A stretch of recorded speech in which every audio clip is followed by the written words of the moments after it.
शुणु जैविक सार माने नहीं के भंडा पचिबो नहीं आउ आपणकर फर्टिलाइजर यूज करले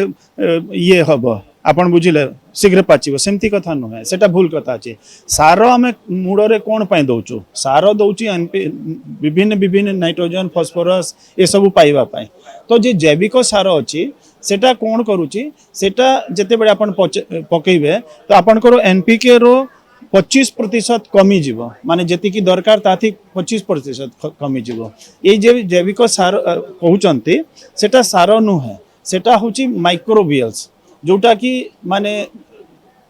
सूक्ष्म जीवाणु जहाँ को कहते सेटा तारो कंसोर्शियम अच्छी सेटा गले से माटी रे जहाँ सार सबू अच्छी से सबू जिनसो से प्लांट को पाइबे से जिनसो होची हमरो जैविक खाद तो सेटा पई आउ भलो कारण कि आपण देखंतु जेते प्रकार रोग फोग होची से होची आपनकर केमिकल फर्टिलाइजर द्वारा केमिकल सार जोटा होची सेथरे बेसी हुए ये जैविक सार जो अच्छी से प्रकृति हिसाब रे अच्छी से सबू ये सबू जिनस भी कंट्रोल करदेवे से आम सेटा यूज करुचु नहीं एमती नुहे कि लोक करूना आपण देखंतु मूଳରେ आगु जेते बडे सार नथिला आपण खत यूज करूतिले के नहीं खत करूतिले सार रे कोन हो जाउची देखो खतर परिमाण बेसी दरकार सार कम रे हो जाउची करी के लोक से थरे गले तापरे सार सस्ता पाउचंती से सस्ता पाउचंती करी के नौचंती जैविक खाद्य भी आजिकाली सस्ता हेची एते कॉस्टली नाही एडा एई बोतल जो देखुचंती सेटा होची 200 टंकार मु ए ऑर्गेनाइजेशन रे फॉरेस्ट फॉर फार्मर ये काम करू अछि एठारे एक्चुअली हमर चासी विभिन्न चासी संगठन करा हेची माने बहुत समय विभिन्न प्रकार चाष संबंधी काम करूछंती आज गोटे जो प्रोग्राम चली आमर कटक सीआरआई रु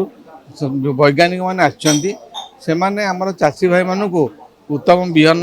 केमती भल चाष करेंगे से भल बिहन तैयारी करि परिबे निजे निजे निजर बिहन करी निजे अन्न व्यवहार करेंगे अन्न चाषी मानू देवे ता भितर आमको बहुत धारणा दौरान आम अनुसार काम करूँ। अच्छा जैविक सार देले एक्चुअली आमर रोग परिमाण कमी जाए कारण हुए गचर रोग प्रतिरोध शक्ति बढ़िले रोग कमे रोग प्रतिरोध शक्ति आमर एक्चुअली आगुरु आम जो सार खत देचे गच रोग प्रतिरोध शक्ति कमी जाइए से जैविक सार काम दौनी किंतु आपन देखिए 2-3 वर्ष कंटिन्यूअस जैविक सार देले आस्ते आस्ते गच तार रेजिस्टेंस बढ़ेब आ रोग ऑटोमेटिक कमिज मूर्ति परीक्षा निहाती दरकार मूर्ति का परीक्षा करी सार चाहूँगी माटी से आम दबा अधिका देले कौन हुए माटी गोटे आवरण बढ़ी जाऊँगी आवरण बोले पानी जापारूनी अधिका गच माटी खपरा हो जाऊँगी माटीर जो स्ट्रक्चरटा चेंज हो जाऊँगी असुविधा हो माप कर दबा अधिका पैसा खर्च करुचे कि आम अमलटा ठीक बाटे पाऊने से जी दरकार से आम सार खत दबा मुख्य उद्देश्य है जे चाष चाषीर किभली भाव उन्नति हम एवं ये अंचल विशेषतः पिपिली अंचल चाषी मैंने केमती आगू को जी से कौन कौन आवश्यकता रही जहाँ बड़ कथा हो उत्तम विहन आवश्यकता अच्छे जब विहन भल न हम आपड़ जिते चेष्टा करूँ जिते जहाँ करूँ किंतु फलप्रसू हम ना कहीं आप आमदानी हम ना दिन थिला एभली विहन व्यवहार चिराचरित विहन व्यवहार करुले धान में क्विंटाल एकर पिछा 10 क्विंटाल 12 क्विंटाल धान होता किंतु आज से परिस्थिति नहीं उन्नत मान विहन आधुनिक प्रणाली चाष आज 25 क्विंटाल 27 क्विंटाल पर एकर आज धान पहुँची से जो उन्नत विहन को किभली भाव चाषी निज जमी रे ठीक समय उपयुक्त रक्षणाबेक्षण करी तार चाष करेंगे एवं उपयुक्त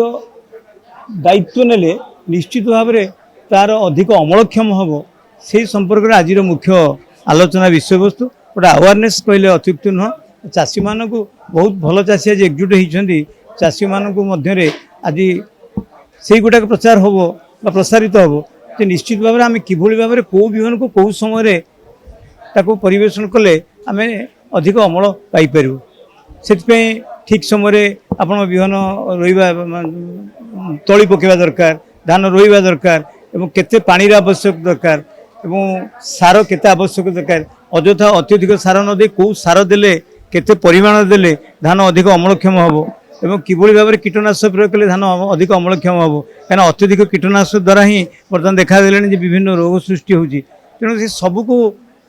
एक परिमाप को देखिकी आज चाषी मान से संपर्क अवगत कराऊँच जे उत्तम चाष करूँ और प्रोडक्शन बढ़ू कहीं जनसंख्या बढ़िले क्षेत कमी जाऊँ जमी कमी जाऊँ किंतु जनसंख्या बढ़ुଛି से परिमाण जदि अधिक आय आम न करवा ताली जनसंख्या को या भारत वर्ष को सशक्त करने कष्ट हम।